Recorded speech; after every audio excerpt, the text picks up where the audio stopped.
How are we going, everyone? I'm just putting a bit of water in this watering can. I've got some liquid gold in there as well, because I've taken this cutting from the in-laws' house.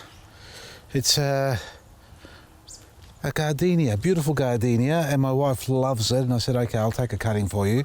It's her mother's, her late mother's, and she said she'd love to have a few around the place. And we, admittedly, we've only got one gardenia on the property. It's in a pot.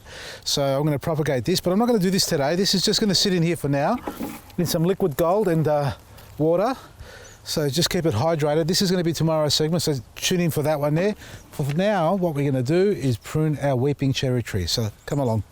We're in our little courtyard here. This is overwintering at the moment. We had our summer veggies going on, so we're going to clear all that out. But the topic here is our weeping cherry. Now, this one here in particular is not the one that I'm going to prune. Actually, I need to prune this one too. Look at all this clustering going on here. See this overlapping? You know how we talk about trees overlapping and dead, disease and damaged wood? Well, this is heading for that disaster zone. We've got too many branches in here. Have a look at that. See all that there? It's no good. Can't use them all. We're going to have to sacrifice a couple of those to make room for the growth to come out properly for the other ones. So this is, let me get in here 1 second. Get out of the way. Good girl. Okay. Now, we'll also, a little bit later in the season, I'm going to need to graft this on this side here because it's all on the one side. You can see all the new growth coming on. Sure, we could probably train some of these to come out on that side. Again, buds coming out here, way too low. We don't need these. I'm not going to take them off now, but what we're going to do is graft on this side here and see if we can get it to fill out on this side. So take a couple of cuttings off this.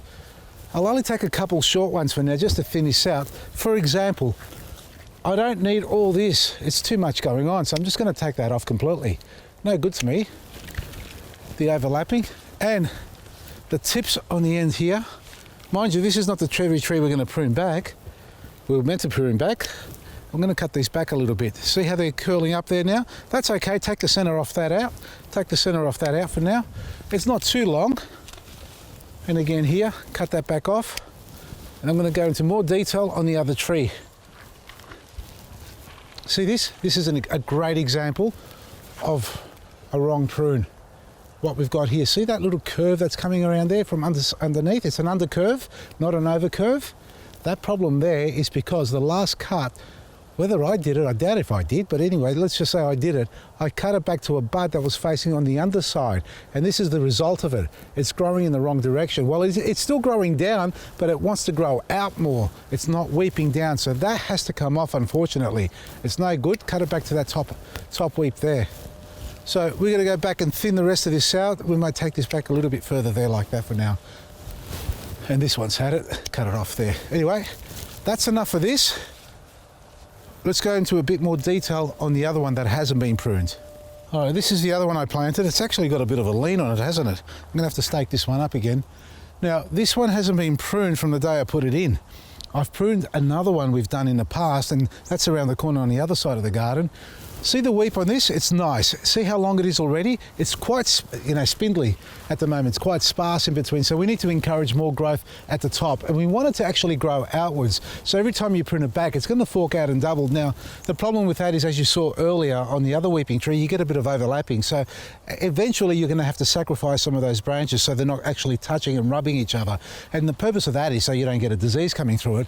And when you do that prune, the main rule of thumb here is always prune to a bud that's on the top side of your branch. So if we're going to prune back here, first, before I go there, that's the length. If you're going to go and pick up a weeping cherry tree, pretty much this is the size it'll come in, plus or minus in growth. And generally, if you stick it in the ground, now you might like this because you're saying, look, I've already got the growth on it. Yeah, I like it too, but the problem is I want to see more growth up the top. I don't want to see all the growth at the bottom. As it starts to extend out longer, you start to get this forking out down below, which is way too low, too close to my hedging. And I don't want that to happen. So what I want to do is actually cut it right back, and I'm going to cut it back to about, I'm going to actually take off more than half on this plant here. I'm going to take about 2/3 off it so that I can get all this up here to thicken up and fatten up there, and then eventually they get to open up the weep. So every time I cut it back to an upside bud or a bud on top like that, it causes it to grow out more. It'll weep, overweep, just like that there. See that there? So that is perfect now. I can cut that to there now, like that. I've got that one. I can let that grow further if I like, or I can cut it back again. My choice. Again, if you cut it wrong, it'll grow back. They're very forgiving, the plants. So you can make a mistake if you like. Well, not purposely, obviously. And secateurs, about 5 mil, about a centimetre or half a centimetre away, at the same angle, like that. Cut it off.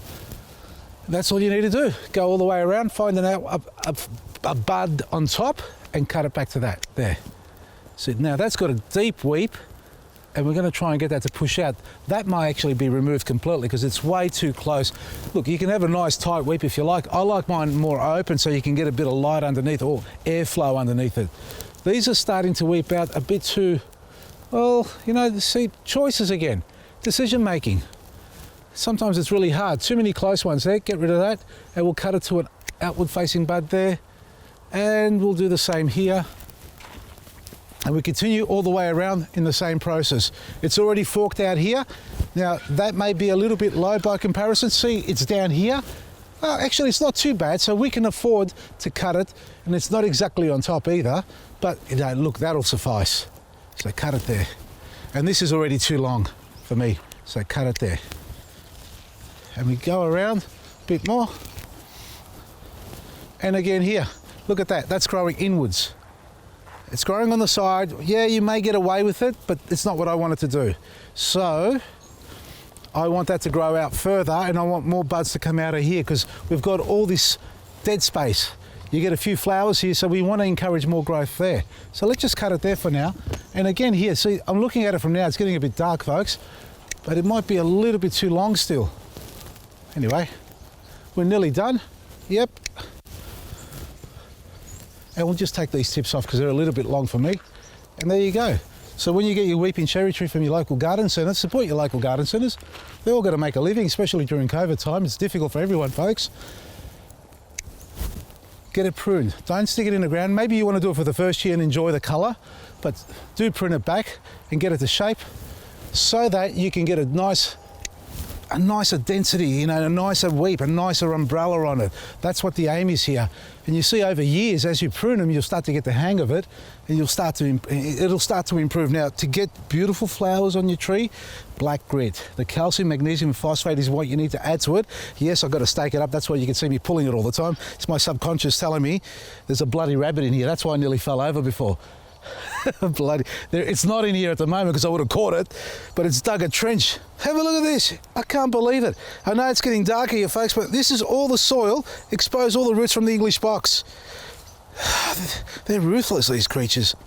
Back to the topic, folks. Like I said, get your black grit into your garden for your flowering, edible plants, fruit and vegetables, so you can get bigger flowers, better fruit and flavours and colours coming through your garden. It's the phosphate, calcium, magnesium silicate that makes the world of difference to your garden. Also check out our website, vasilisgarden.com, because it is our end of financial year sale, up to 60% off. You've got some great specials and free shipping on certain purchases there, folks, on everything over 80 bucks if you spend, and you'll enjoy a great product or a great range of products. Mini hothouses, the lot. Check it all out, vasilisgarden.com, and I'll see you tomorrow with some propagating gardenias. From me, Vasili, Maresi.